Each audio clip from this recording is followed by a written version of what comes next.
I would like to impact positively millions of people. My goal was never necessarily make millions of dollars or anything like that, or not financially driven. And I think if you have a goal that's not financially driven, ultimately it does lead to more sustainable happiness.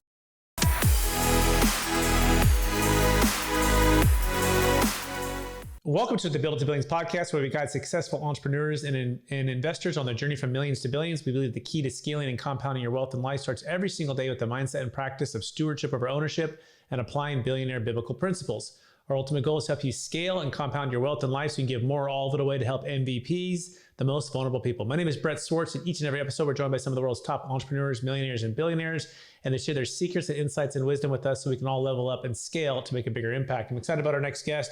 He's out of the state of California, originally from Poland. He's a founder, and inventor. He invented Skunk Lock, 1 billion plus deterrent lock industry for carbon neutrality. He is modernizing retirement investing with SidePocket. He invented in-bottle aging in the first vintage spirit. So much cool stuff in the background that is very unique. And I'm excited to have this conversation about helping within the wealth disparity world. Please welcome to the show, Mr. Daniel Idzkowski. I'm not probably pronouncing that correctly, but I did my best I could. Daniel, how are you doing? Doing well, Brett. Thanks for having me on the show. Excellent. For our listeners get to know you for the first time, would you give us just a little bit about your story and your current focus? Sure. My parents came here as refugees from communist Poland in the 80s, settled in San Francisco. So I was very fortunate that I ended up here. Naturally, always was fascinated by technology, innovation, impact. So it was a great place to be. I grew up in a neighborhood that most people today know called Soma, but back when I grew up there, it was mostly just a trailer park, a salami factory, and a bunch of parking lots. So that's changed quite a bit over the last 30 years. And that really ingrained the entrepreneurial spirit in me because San Francisco just embodies innovation and entrepreneurship. Amazing. And take us back to those days, I believe we'll all be given certain gifts in this life, and the gifts will be given to blessing to others. So you're growing up. What was like your strength, your superpower, your gift? What are one or two of those, and how does that help how you help and bless people today? So as a kid, I was always an entrepreneur. When I was 5, I started selling candy. That was my first venture. I realized that I lived in an apartment complex with 350 units, that I can visit all 350 on Halloween, gather enough candy and sell it throughout the year, and actually make a good amount of money to sustain myself. So I was always very independent, always very entrepreneurial, and that kind of stuck with me for the rest of my life. So that's definitely a strength of mine. Excellent.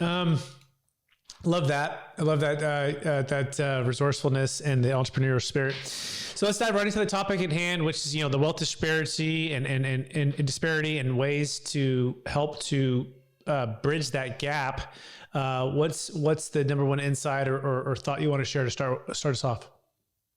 So I think the biggest thing that provoked me to actually try to solve this problem or contribute to it positively in some impactful way was I'm a very data-driven person. And if you look at the data, we are in trouble. And by we, I mean predominantly Americans. Wealth disparity is increasing at an alarming and exponential rate. Inflation is increasing. Social Security is projected to significantly reduce its ability to pay out by 2035. And there's no easy solutions that are government driven to get us out of that. So it needs to be done through innovation and through kind of really tactful innovation. Okay, so let's walk through maybe the some of the ideas you have there. Maybe what's the top one, or how do you want to approach the conversation here? So I think a little bit of history goes a long way. That's great.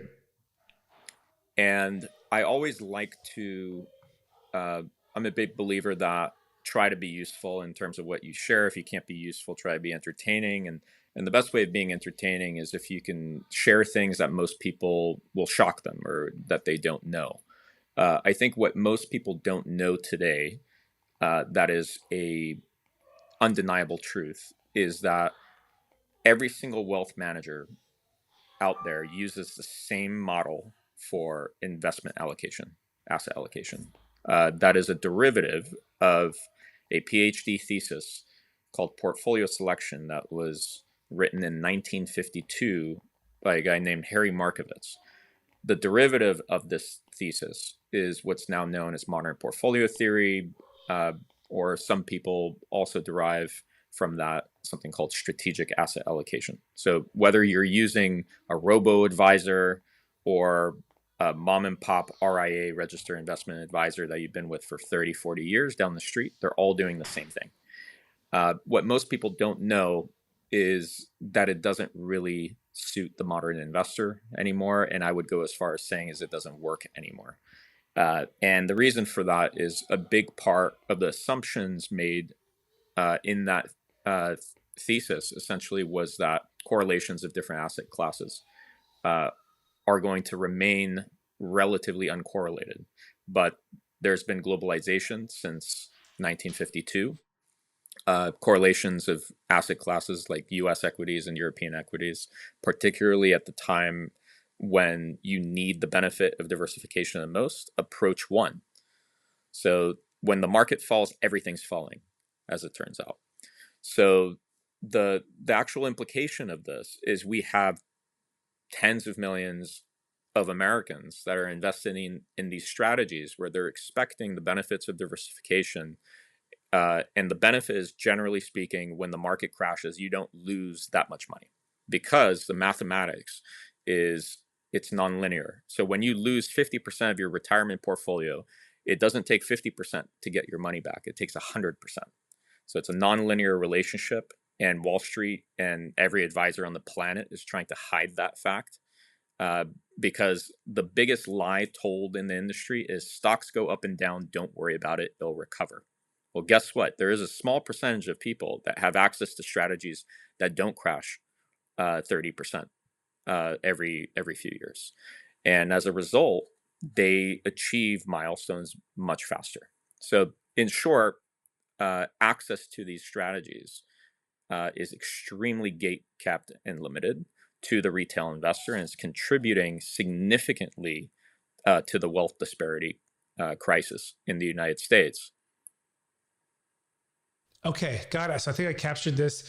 And I think one of the key things is when you lose 50%, it does not take 50% to get back. It takes 100% to get it back.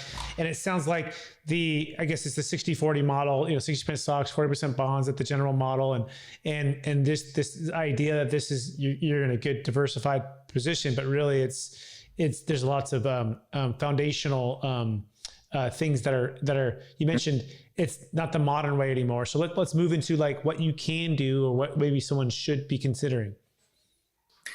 So, a big part of the challenge in democratizing access to, let's call it, for just practical purposes, hedge fund grade strategies or institutional grade strategies, the kind of stuff that billionaires do, not even millionaires, right? Uh, there is a lot of regulation and red tape in how those strategies can be offered. So, for example, in order to invest in a hedge fund, unless you are a qualified investor or a credit investor, you can't legally. They cannot take you as a client, right? So that's why the limits are so high. You need 5 million in liquid capital. That's when the government considers you a qualified investor. And then most hedge funds that actually know what they're doing, they won't take you unless you invest 100 million. That's the benchmark for the top 5% of hedge funds usually. And that is a multi-year process that is going to require an entire overhaul of the industry, and that's kind of what we've committed to do over a decade. And you have to systematically push those boundaries and encourage regulators, policymakers. So it's not just a technological innovation or a deep tech challenge. It's also a regulatory one, a compliance one. Uh, for example, you can't even go short directly on behalf of clients unless they meet certain qualifications. But there are other things you can do, like buy inverse ETFs and ETNs and things of that sort. So it's going to be a multi-year process of essentially showing that we can do this responsibly and showing that this is unequivocally very important to do this for the retail investor specifically. Speaking with Daniel, and I'm going to spell the last name because it's a little more challenging. Idzkowski. You can find him on LinkedIn and follow him there. Daniel Idzkowski. And yeah, so it sounds like the second insight to this is the importance of democratizing access to institutional strategies and investment teams, and taking or breaking down the qualified investor status or the accredited investor status that gives everyone equal opportunity to invest. It seems to make a lot of sense, Daniel. What do you think is the purpose of these accredited qualified? Like they build up these walls for people to not be able to jump over. Give us a little history on that, and I even think about real estate and private equity, right? And they have to be accredited, and people get frustrated because they want to actually get out of the 60-40, and they want to go to something where they know, like, and trust with a friend or family member or someone who's a professional in that area. Part of it is, hey, let's protect people from not going with those that aren't qualified to be in the business. So I know there's probably two sides to this, but give us a little bit more color and history on the accredited and the qualified investor status. Yeah, so essentially the government does this in order to protect people from losing everything. And there is a lot of predatory players in the industry as well. So the government essentially just said, okay, if you do not have X amount of capital, we can't afford to let you be a victim to any of these potentially nefarious players in the industry. So that's why it is such a process of building trust over years, building track record over many years. This is not going to happen overnight, but when it does, the overall mission and goal of the entire company in building this deep technology is to offer it to every single advisory in the world and replace these antiquated models. Okay, good. Keep going on that. This is great. That makes sense. So walk us through, besides democratizing it, like what and opening it up, is that something that you guys are doing or working on, or walk through a little bit of your business models? So SidePocket is foundationally a deep tech company. We're not legally, we're structured as a registered investment advisor with the SEC registered. That is just a regulatory requirement to operate, to build track record, etc. But the goal ultimately is to offer these strategies to everyone, particularly those servicing retail clients. In terms of our productization of the deep tech, because as it turns out, you sometimes need to twist the wrist of existing players. Because if I were to provide a summation of the investment industry, one, it's antiquated, and two, is extremely resistant to change. Turns out there is safety in numbers. So when your financial advisor lost you 30% of your retirement portfolio in 2022, and you were saying, I pay you 1% to manage this money, what the hell? Their answer is, but everybody lost 30%. And as it turns out, people now, it's the modern investor, quote unquote, that's not good enough anymore. They're leaving their financial advisor. They're trying everything else. They're trying their hand at picking stocks. They're going into crypto, and all these things are not necessarily a better alternative, but it does show how much these antiquated financial advisory services have failed the modern investor in such a meaningful way. And this is especially timely now because of the massive wealth transfer that's going to happen over the next 15 years in the trillions of dollars, right? So we're productizing based on where we can have the most impact immediately. So we're actually launching a a productized version of the deep tech specifically for contractors and business owners so that they can get as much as $66,000 in deductions almost instantly. And in the back end, it'll be some of the most powerful strategies available to retail investors today. So we're going after, self-employed contractors predominantly. If you are a social media channel, if you operate a consultancy, if you're a contractor, anything like that, this would be a very powerful tool for you. But eventually, we have multiple paths to commercialization.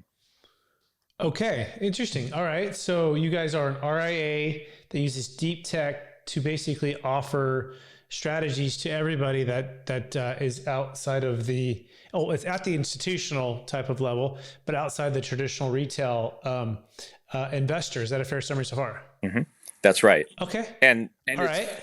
And I should probably note that we're even systematically staging our innovation on the strategy level. So we're starting with something that regulators, the SEC, our insurance provider are comfortable with right now for us innovating on, which is regime-aware tactical asset allocation.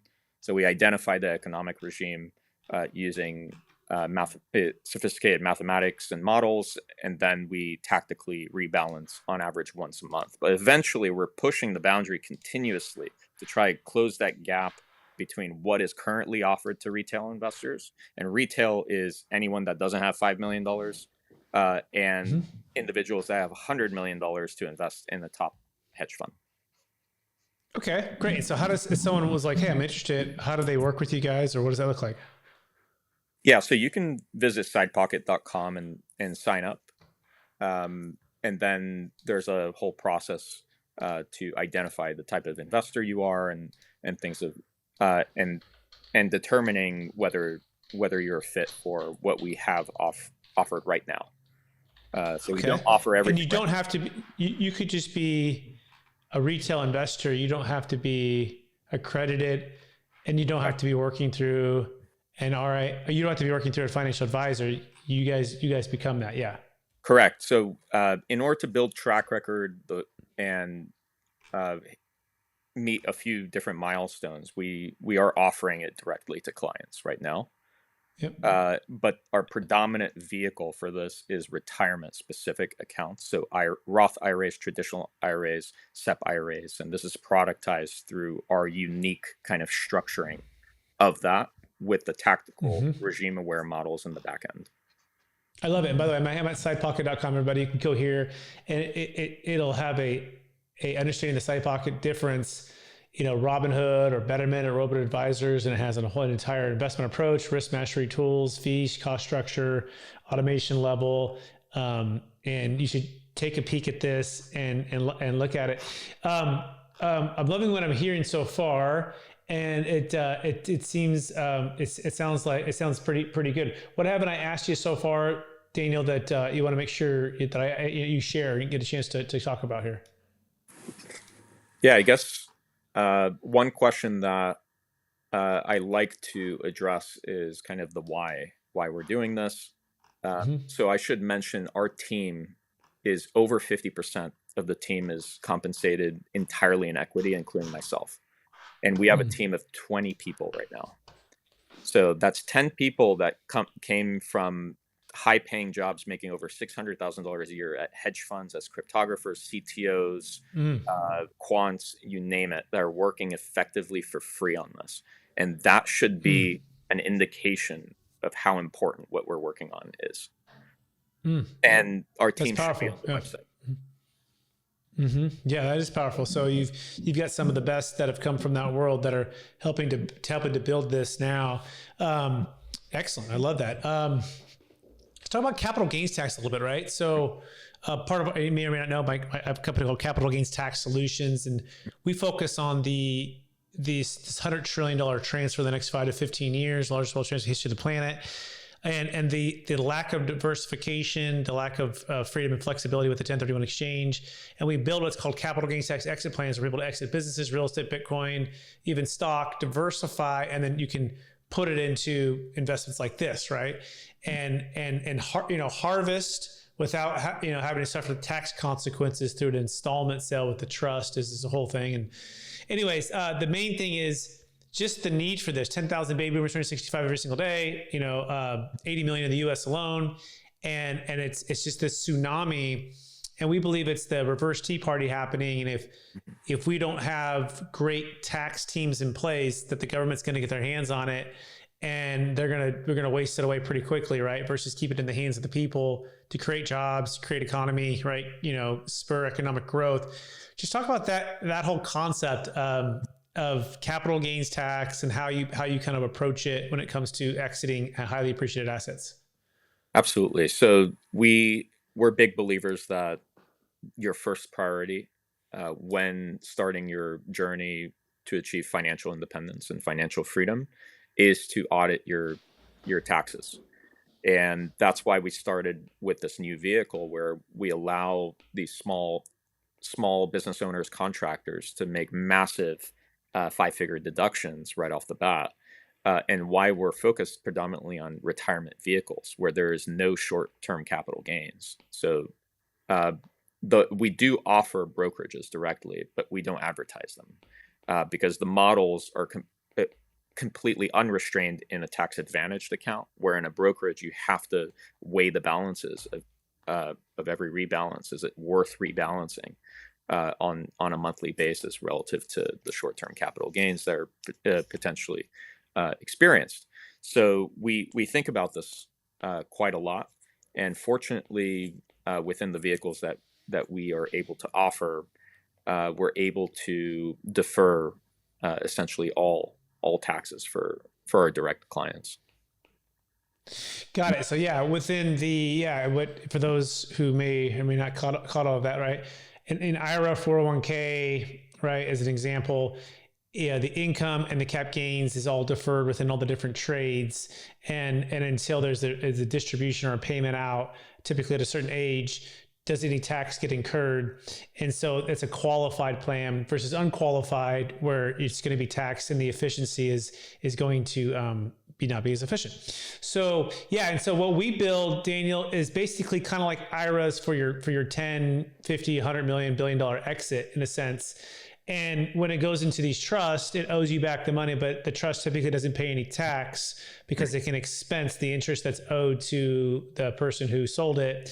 And so it acts kind of like an IRA to an extent, as long as we don't hit certain numbers above and beyond the interest rate and the fees, which is really nice. The second piece about it is it allows someone to truly diversify, but also eliminate the estate tax. I think the other people either forget, they think the stepped up basis will solve for their estate tax, but it won't, right? Stepped up basis only solves for cap gains tax, but eliminating the estate tax is essential. Now, fortunately for the big beautiful bill, we have 30 million for a married couple, 15 million single are the new numbers, which is nice, but still people need to be aware of this, right? So talk about estate tax and debt tax solutions. What's your thoughts on that? So we made a very strategic decision 7 or 8 years ago. That's how long we've been working on the deep technology, that there are people like yourself that are experts in that space. So we heavily lean on our partnerships to help our clients navigate those unique tax situations. And we focus 100% on the asset allocation deep technology. And that in and of itself is already a massive complexity. So in short, we work with really amazing people that help our clients that are partners of ours, but we don't directly work with clients in regards to those kinds of estate considerations. Yeah, no, thank you for answering. People want to learn more about my service and what we do. Go to capitalgainstaxsolution.com to learn more about how to build a capital gains tax exit plan for your Bitcoin business real estate to defer the tax and to be able to diversify with groups like Daniel and his team with the wealth and to grow in a very strategic way. Excellent. So let's keep going here. When you say deep technology, for those, just define that a little more. Just help us understand what you mean by that. So it means we're doing something that requires a foundational breakthrough that's creating a new market. So think OpenAI pre-Chat GPT.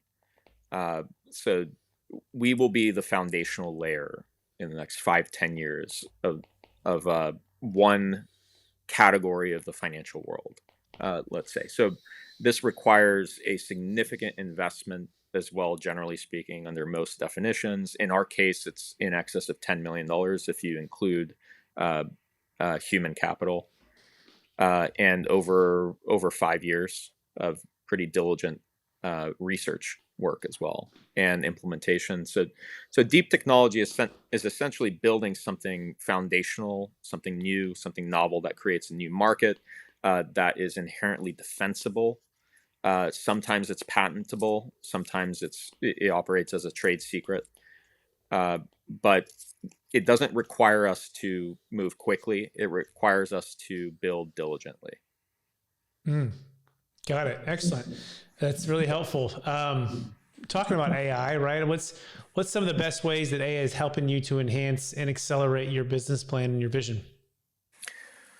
So AI in today's world, it really means large language models. In our particular case, not much. This is a very different tangent of mathematics. There are obviously massive implications on efficiency. Like some of the incredibly talented people on our team can operate significantly faster. AI can handle the tedious work very well.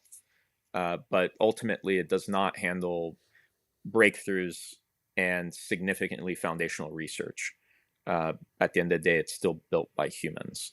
So we found that operationally, we can operate significantly more efficiently, but at the core, building deep technology still requires just really smart people. Mm-hmm. Okay, excellent. You ready for the lightning round? Sure, let's do it. All right. Knowing what you know now, if you go back to your 20-year-old self, what's the one gold nugget make sure to tell yourself to do? Don't quit my job with no savings. What was that job? Just kind of curious. Well, I left the hedge fund world, and I decided to become an entrepreneur far too early. I slept on friends' couches, and I was broke, eating once a day. I probably could have kept that job 6 more months, and done a lot better. That probably shaved some years off my life. Okay, excellent. Question number 2. Number 1 book you've recommended or gifted the most in the past year? So most of my network is more interested in my entrepreneurial career than my financial one. 0 to 1, I think, is foundational. If I had that book when I started my first company over a decade ago at this point, it would have been instrumental. Excellent. Question number 3. Number 1 leadership quote or theme that you strive to live by? I think I had a mentor that would say, "Don't worry about knowing people, worry about being worth knowing." And because there's a quote that competes directly with that, is your network is your net worth. I actually disagree with that. If you're not worth actually being knowing or being connected to your network, it doesn't work that way. Yeah, I like it. That's great. How do you best stay ultra disciplined and super healthy? 5 things. I'm actually a really lazy person, so I deduced all of my health to 5 habits that I do on a daily basis. The first one is green tea. I consume 3 liters of green tea every day. High quality stuff I order from Japan. Gyokuro is amazing stuff. Matcha is amazing stuff. Second is kefir grains. So that's the secret of the people that live 100 years in the Caucasus Mountains. The third is extra virgin olive oil, the real stuff that you can only really get in Europe or small specialty places in the United States. Third is infrared saunas. And the fifth is really simple. It's intermittent fasting. You do those 5 things every day. I stay pretty focused, disciplined, and healthy overall. Even when I work 12, 16-hour days sometimes. I love it. Perfect. I wrote all this down. Those are excellent. It's funny. I bought my matcha green tea and more powder that I toss it, and you tell me what you think, into the smoothies, right? Mm-hmm. So, and it adds some decent flavor, and I know it's good for me. So Yeah. I have to check out the kefir greens, and I love the extra virgin olive oil. I've heard that, yeah, but it's hard to find. You're right. Yep. Now, do you buy the infrared sauna like at your house, at the gym? Like, what do you recommend that you like, or what? I ended up installing an infrared sauna because I found it hard going to the gym and using a sauna. I want to be able to come home from a dinner and use it at 11 p.m. if I wanted to. That's awesome. Which is there a particular one that you recommend, or is it just, it doesn't really matter? Just infrared sauna. It doesn't really matter that much. Infrared is kind of infrared. Okay, cool. Right on. Excellent. Last question. After all your success, helping all the people you've helped, how do you best stay centered with a stewardship mindset over ownership? And what's something that, one last reminder of something to make a difference on for the wealth disparity? So I will say, I didn't grow up with money. So acquiring financial freedom did not really change my life too much. So the way I kind of benchmark my life goals and happiness is I would like to impact positively millions of people. My goal was never necessarily make millions of dollars or anything like that, or not financially driven. And I think if you have a goal that's not financially driven, ultimately it does lead to more sustainable happiness. Awesome. Daniel, it's been more than a pleasure. I'm getting Idzkowski, Idzkowski for those that are listening. I want to thank you for being on the show. Thank you for sharing your wisdom with us. I want to thank you for your heart to help to bridge the gap for the wealth disparity and using your gifts and your talents to make a huge difference in this world. And so for our listeners who want to get in touch with you, would you remind them one last time, what's the best place for them to find you? My LinkedIn. You can look me up on LinkedIn. I'm pretty easy to find. Or feel free to email me. It's just daniel@sidepocket.com. Awesome. Thanks, Daniel. And also want to thank all of our listeners for listening to another episode of the Build a Business podcast, also streamed on Capital Gains Tax Switches and YouTube channels. We're on this journey with you to scale from millions to billions so we can get more all the way to help MVPs. My name is Brett Swartz, and I want to encourage you to take action today. Share this with someone that could be of insight and inspiration to.